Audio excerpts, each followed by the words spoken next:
In today's video, I'm going to discuss my 12 tips for diffusing curly hair properly. This video is done in collaboration with Naturally Curly, and even though I've created a video already on how to diffuse curly hair, I thought it would be important to share some of my favorite tips to diffuse your hair properly. So if you'd like to hear my tips, just keep watching. Hey curl friends, welcome back to my channel. I'm Rochelle and this is Discocurlstv. If you're new here, welcome. My channel provides tips on how to care for your fine curly hair so that you feel empowered and supported to be the best version of yourself. So let's get right down to business and start with my first tip.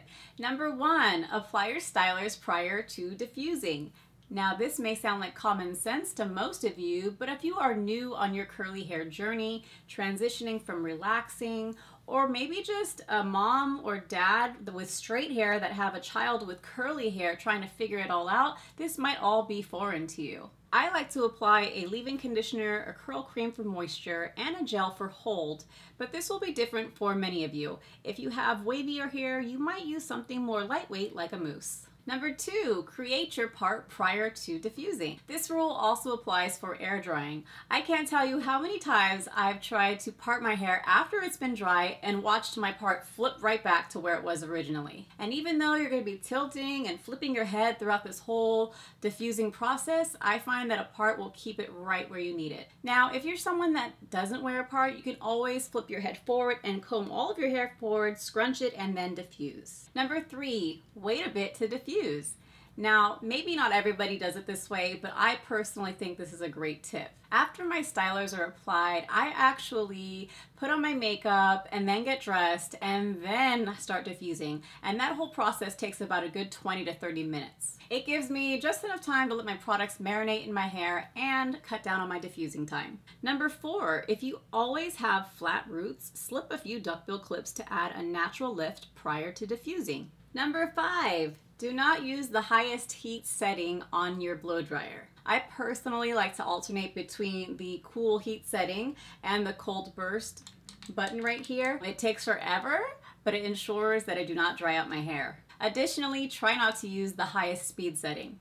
I find that the low and medium settings are best to keep your curl pattern intact and help prevent frizz. Number 7, diffuse your hair in large sections. One curl at a time is a waste of your time. Number 8, tilt your head to ensure your diffuser is dispersing air in the right place.